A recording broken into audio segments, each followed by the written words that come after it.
నాకు అర్థం కావట్లేదు.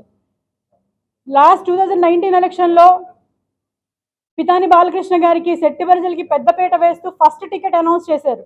చాలా సంతోషపడ్డాం.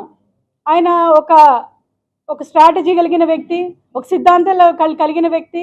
ఇది కులం పార్టీ కాదు, బయట అందరూ కూడా ఇది కులం పార్టీ అంటే ఇది కులం పార్టీ కాదు అని చెప్పి నమ్మి ఆయనకి మద్దతుగా నిలిచి 2 చోట్ల ఆయన ఓడిపోయినప్పటికీ హీఈస్ ఎ స్ట్రాంగ్ పర్సనాలిటీ నుంచుంటారని నమ్మి బలంగా ఆయన వెనక అడిగేయడం జరిగింది.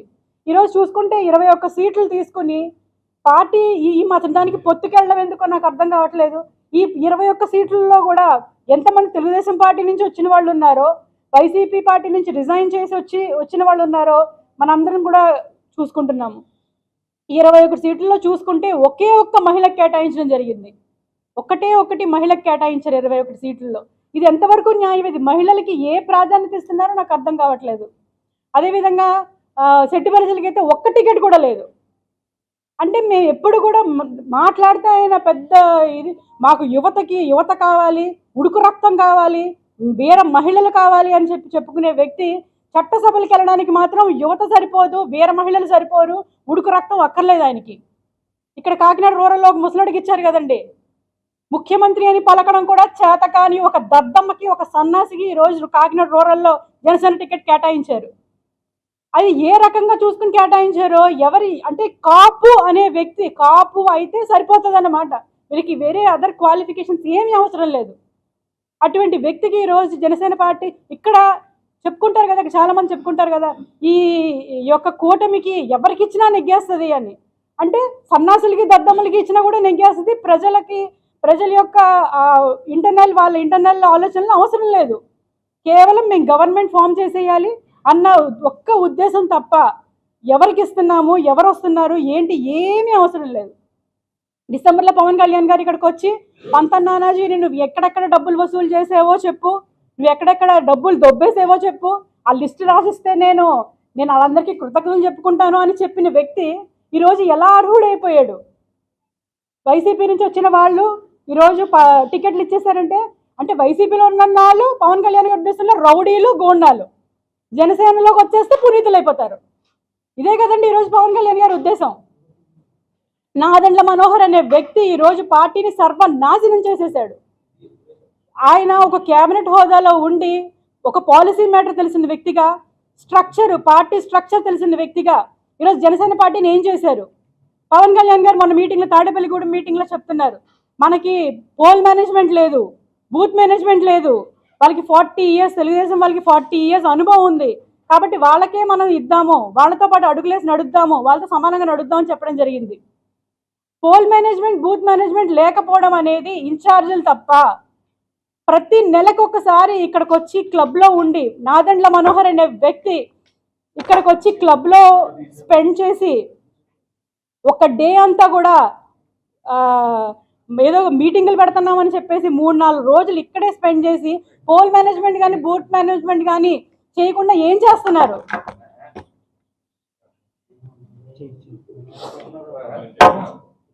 ఇది నేను పత్రికా ముఖంగా, మీడియా ముఖంగా జనసేన పార్టీని ప్రశ్నిస్తున్నాను. ప్రశ్నించమని మా నాయకుడే నేర్పాడు. ఆయన స్ఫూర్తితోనే పవన్ కళ్యాణ్ గారి స్ఫూర్తితోనే ఈరోజు నేను ధైర్యంగా మాట్లాడుతున్నాను, ప్రశ్నిస్తున్నాను. ఈరోజు జనసేన పార్టీ ఏం చేస్తుంది? పోల్ మేనేజ్మెంట్, బూత్ మేనేజ్మెంట్ లేకుండా దశాబ్ద కాలంగా పార్టీలో ఉన్నారు కదా ఆయన, దశాబ్ద కాలం పార్టీ నడిపారు కదా ఆయన.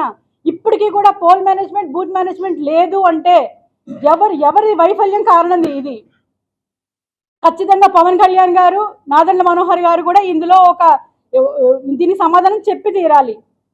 అంటే ఇంతమంది జన సైనికులు, పవన్ కళ్యాణ్ గారు అంటే పడి చచ్చిపోయే యువత షర్ట్లు చింపుకొని చెప్పులు కూడా లేకుండా ఆయన కారు వెనకాల పరిగెడుతుంటే ఆయనకి ఇంత కూడా జాలి కలగట్లేదా?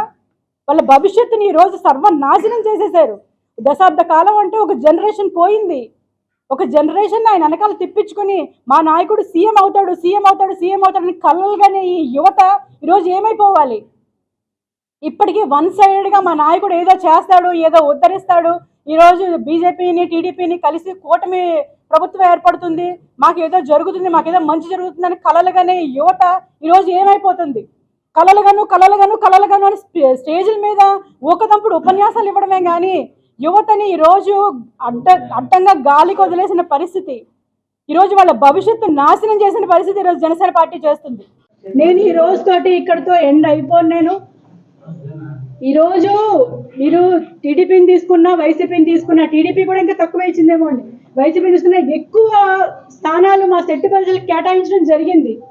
అంటే ఎక్కడ గుర్తింపు అనేది ఒక పార్టీ ఇస్తుంది, అది జనసేన ఎందుకు చేయలేకపోయింది?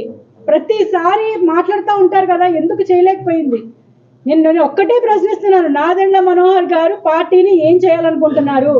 ఆయన ఒక కోవట్, ఆయన ఒక కోవట్, తెలుగుదేశం పార్టీ నుంచి వచ్చిన కోవట్ నాదెండ్ల మనోహర్ గారు. తెలుగుదేశం పార్టీకి అండి. యాక్చువల్ గా క్షమించాలి బ్రదర్, ఇందాక ఒక పత్రికా మిత్రులు పార్టీ కాదు, ఇది 100% కమ్మోళ్ళ పార్టీ అండి. ఇది కమ్మోళ్ళ పార్టీ. ఈరోజు చూసుకుంటే అండి, జనసేనకి ఇచ్చిన దగ్గరికి ఒక 18 సీట్లు కన్ఫర్మ్ అయినాయి అండి. 21లో 18 సీట్లు కన్ఫర్మ్ చేశారు. అందులో 9 మంది కాపులు ఉన్నారు. 18 సీట్లు 9 మంది కాపులు ఉన్నారు. 3 బీసీలకు ఇచ్చారు. విశాఖ సౌత్ ఒకటి, నరసాపురం ఒకటి, అనకాపల్లి ఒకటి. వీటిల్లో కొనతాల రామకృష్ణ గారు కానివ్వండి, ఆ వంశీకృష్ణ యాదవ్ కానివ్వండి, లేదంటే కొత్తగా వచ్చిన తిరుపతికి సంబంధించిన ఆరాణి వీళ్ళ బాలశౌరి గారు అక్కడ ఎంపీ కానివ్వండి, వీళ్ళందరూ కూడా పార్టీలో కొత్తగా వచ్చారు. 10 సంవత్సరాల నుంచి కష్టపడుతున్న పార్టీకి సంబంధించిన వాళ్ళు ఎందుకు కనిపించట్లేదు? ఈరోజు కొత్తగా వచ్చి టికెట్లు పట్టుకెళ్ళిపోతే వాళ్ళకి మేము వెనకాల ఊడిగం చేయాలా? వాళ్ళ వెనకాల మేము వాళ్ళకి రాజకీయం చేసి పెడితే వాళ్ళు ఎమ్మెల్యే సీట్లలో కూర్చొని పదవులు అనుభవిస్తారా? ఏమైనా న్యాయంగా ఉందండి? అసలు మహిళలకి ఏముంది? అక్కడ గంటా స్వరూప అని రాజమండ్రి సంబంధించినటువంటి స్టేట్ సెక్రటరీ, నా తోటి సెక్రటరీ, ఆమె భర్త చనిపోయి పుట్టెడు దుఃఖంలో ఉంటే కనీసం ఆ స్టేట్ సెక్రటరీ 10 సంవత్సరాల నుంచి పార్టీని కంటిన్యూస్ గా ఫాలో అవుతుంది. తన ఫ్యామిలీని, పిల్లల్ని వదిలేసుకుని మరి రాష్ట్రంలో ఎక్కడికి వెళ్ళినా కూడా పంపించినా కూడా అమ్మాయి సేవ చేస్తుంది. అటువంటి వ్యక్తికి భర్త చనిపోతే కనీసం ఓదార్పు కూడా ఇవ్వలేదండి. మనోహర్ గారు కాకినాడ వచ్చి, రాజమండ్రి వచ్చి వెళ్ళిపోతా ఉన్నాడు, కానీ ఒక్కసారి కూడా వెళ్ళి ఓదార్పు కూడా నిర్వహించలేదు అమ్మాయికి. అదే ఒక జంటికి సంబంధించి ఇంకో కార్యదర్శి వడ్రాన మార్కండేయ బాబు గారని, ఆయనకు సంబంధించి ఇట్లా ఏదో జరిగితే వెళ్ళి ఆయన పరామర్శించి వచ్చారు. అంటే మహిళలకి ఇంత చిన్న చూప? అమ్మాయి అంత కష్టపడి పార్టీలో 10 సంవత్సరాల నుంచి ఉంటే అమ్మాయిని పక్కన పెట్టారు.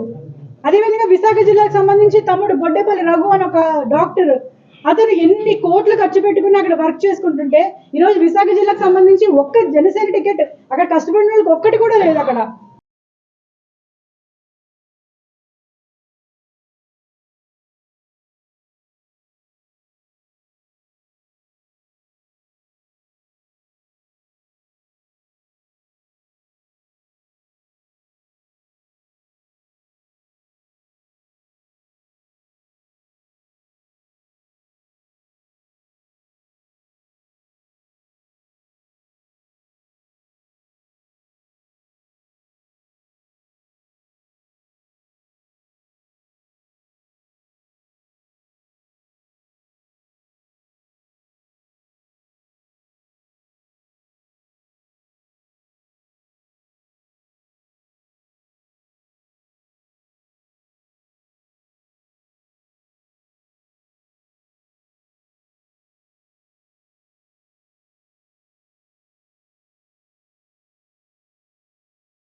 స్ట్రాంగ్గా మనకి ఎలా స్ట్రాంగ్గా వినిపించాలి, ఎమోషన్ అవ్వకూడదు. సారీ అండి.